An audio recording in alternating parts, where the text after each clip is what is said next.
কোরআন বলছে, বিসমিল্লাহির রহমানির রহিম, ইন্নাল্লাযীনা ইউহিব্বুনা আন তাশিআল ফাহিশাতু ফিল্লাযীনা আমানু লাহুম আযাবুন আলীম ফিদ দুনিয়া ওয়াল আখিরাহ ওয়াল্লাহু ইয়ালামু ওয়া আনতুম লা তা'লামুন। অর্থ, নিশ্চয় যারা এটা পছন্দ করে যে আমানুদের মাঝে বা ইমানদারদের মাঝে বা বিশ্বাসীদের মাঝে অশ্লীলতা ছড়িয়ে পড়ুক, যারা এটা পছন্দ করবে তাদের জন্য দুনিয়া ও আখেরাতে রয়েছে যন্ত্রণাদায়ক শাস্তি। আর আল্লাহ জানেন, কিন্তু তোমরা জানো না। সূরা নূর আয়াত নং 19। সোশ্যাল মিডিয়াতে ঢুকলেই বিশেষ করে আপনারা এটা ফেসবুকে দেখতে পাবেন যে ডাবল মিনিং কন্টেন্ট, যেগুলো মূলত যৌনতা বা অশ্লীলতাকে প্রমোট করে বা যৌন সুরসুরি তৈরি করে। আর এই কন্টেন্ট বা পোস্টগুলোর কমেন্ট বক্স ভরা থাকে রগরগে উত্তেজক কমেন্টে। যারা এই ধরনের পোস্টগুলো করে তারা এটা মনে করে যে তারা খুবই মডার্ন কিংবা তারা খুবই স্মার্ট। আর যারা এসব পোস্ট করে না বা এসব পড়ে না বা আগ্রহ দেখায় না, তারা হচ্ছে ব্যাকডেটেড, তারা হচ্ছে গেঁয়ো, তারা হচ্ছে খ্যাত। দেখুন, আমিত্ব বা অহংবোধই যার যার শয়তান। শয়তান বা আমিত্ব বা অহং সবসময় আপনাকে কুমন্ত্রণা দিয়ে যাচ্ছে যে তোমাকে সবার উপরে থাকতে হবে। তোমার নাম, খ্যাতি, টাকা যেভাবেই হোক অন্যদের থেকে বেশি থাকতে হবে বা উপরে থাকতে হবে। যারা অশ্লীল ইঙ্গিতমূলক পোস্টগুলো করেন তারা দেখলো যে এ ধরনের পোস্টগুলো খুব দ্রুত ভাইরাল হয় এবং হাজার হাজার ভিউ হয়, লাইক হয়, অনেক বেশি শেয়ার হয়। ফলে তার পেজের রিচ আরও বেড়ে যায়, ফলে তার আরও বেশি প্রসার ঘটছে তার পেজের, তার নামের, তার নাম পরিচয় আরও তত বেশি বৃদ্ধি পাচ্ছে, ফলে তার আমিত্ব তত বেশি খুশি হচ্ছে। পেজ যত বড় হতে থাকে আমিত্বের চাওয়া পাওয়াও আরও তত বড় হতে থাকে এবং সে আপনাকে আরও কুমন্ত্রণা দিতে থাকে যে কিভাবে আরও বেশি ভিউ পাওয়া যেতে পারে। আর এই সেম কাজটা নাস্তিকরাও কিন্তু করে থাকে। তারা মনে করে যে আমাকে তো তেমন কেউ চিনে না, আর এই সমাজে ভালো কাজ করে নিজের নাম পরিচয় ফোটানো এটাও অনেক কষ্টের কাজ এবং অনেক সময় সাপেক্ষ ব্যাপার। তাই সহজ টেকনিক হলো আল্লাহ ও তার রাসূলকে মন্দ কথা বলা। ফলে ধর্মবিশ্বাসীগণ ক্ষিপ্ত হবে, তারা এসে নাস্তিকের পেজ বা চ্যানেলে হাজার হাজার কমেন্ট করবে। গুগল মনে করবে যে এই লোকটা নিশ্চয়ই অনেক জনপ্রিয়, নয়তো তার আলোচনায় এত এত কমেন্ট কেন পড়ছে। ফলে গুগলের অ্যালগরিদম অটোমেটিকলি নাস্তিক লোকটার বক্তব্যকে আরও বেশি লোকের কাছে সাজেস্ট করবে, প্রমোট করবে। এভাবে খুব সহজেই নাস্তিক লোকটা ভাইরাল হয়ে গেল। সে ভাইরাল হলো আল্লাহ ও তার রাসূলকে গালি দিয়ে। সে তার ইহকাল ও পরকাল দুটোকেই বরবাদ করল। তাতে তার কিছু এসে যায় না, কারণ সে এখন ভাইরাল, তাকে এখন হাজার হাজার লোক চেনে। তার অহং বা আমিত্ব বা ইগো এটাই চেয়েছিল যেন তার পরিচয় আর সবার পরিচয় থেকে বড় হয়ে যায়, কারণ আমিত্বের স্বভাবই হলো সবসময় নিজেকে আগে রাখা বা আগে দেখানো। আমিত্বের কুমন্ত্রণা শুনে নিজেকে আগে রাখার প্রতিযোগিতায় পা দিলেন, আপনি পড়ে যাবেন জীবনের মহা গণ্ডগোলে। এ কারণেই সুফি লাউৎসু বলতেন যে আমাকে কেউ কখনো হারাতে পারবে না, কারণ আমি আগেই হার মেনে বসে আছি। যে হার মেনে নেয় তাকে আর হারাবেন কি করে? যে প্রথমেই সবশেষ সিঁড়িতে বসে আছে তাকে আর নিচে নামাবেন কিভাবে? আজ পর্যন্ত আসন নিয়ে যত মারামারি হয়েছে সব হয়েছে সিংহাসন নিয়ে, কারণ এটা সবার উপরে। আমিত্ব যেহেতু সবার উপরে থাকতে চায়, তাই যারাই আমিত্ব পূজারী ছিল তারা আমিত্বের দাসত্ব করতে গিয়ে আমিত্বকে খুশি করতে সবসময় সিংহাসনে বা সর্বোচ্চ আসনে বসতে চেয়েছে। একজনকে টেনে নামিয়ে আরেকজন বসতে চেয়েছে, আর এভাবেই তারা আমিত্বের গোলামি করে ধ্বংস হয়েছে। মনে রাখবেন, সমস্ত পাপগুলো হলো ডালপালা, আর আমিত্ব বা অহম হলো তার মূল শেকড়। আর এই কারণেই সুফিরা বলেন যে আমিত্ব থেকে মুক্ত হও, আর এই কারণেই বারবার বলা হয়েছে নিজেকে চেনো। কারণ যদি নিজেকে নাই চিনতে পারেন, তাহলে কোনটা আপনি আর কোনটা আমিত্ব তথা শয়তান সেটা তো আপনি পার্থক্য করতে পারবেন না। ফলে সারা জীবন আপনাকে শয়তানের দাসত্বই করতে হবে। কোরআন বলছে যে বিসমিল্লাহির রহমানির রহিম মিনাল জিন্নাতি ওয়ান নাস। এটা হচ্ছে কোরআনে কারিমের সর্বশেষ আয়াত। এটার অর্থ হলো যে একদল মানুষ শয়তান আর একদল হচ্ছে জিন শয়তান। অশ্লীলতার প্রমোটকারীগণ হলেন মূলত মানুষরূপী শয়তান, কারণ শয়তানের কাজই হলো অশ্লীলতার প্রসার ঘটানো। যেমন কোরআন বলছে বিসমিল্লাহির রহমানির রহিম ফাদাল্লাহুমা বিগুরুর ফালাম্মা যাকাশ শাজারাতা বাদাত লাহুমা সাওআতুহুমা ওয়া তুফিকা ইয়াখসিফানি আলাইহিমা মিন ওয়ারাকিল জান্নাহ وَنَادَاهُمَا رَبُّهُمَا أَلَمْ أَنْهَكُمَا عَنْ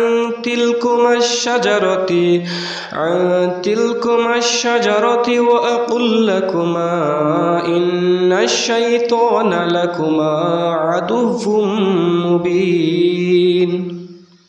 অর্থ, অতঃপর সে মানে শয়তান তাদেরকে মানে আদম এবং হাওয়াকে প্রতারণার মাধ্যমে পদস্খলিত করল। তাই তারা যখন গাছটার ফল আস্বাদন করল বা গাছটার স্বাদ গ্রহণ করল, এখানে আসলে এই আয়াতের মধ্যে ফল কথাটা উল্লেখ নেই, এখানে শুধু গাছ কথাটা উল্লেখ আছে, যে তারা যখন সেই গাছটির স্বাদ গ্রহণ করল তাদের সামনে তাদের লজ্জাস্থান প্রকাশিত হয়ে গেল, আর তারা জান্নাতের পাতা দিয়ে নিজেদেরকে ঢাকতে লাগলো।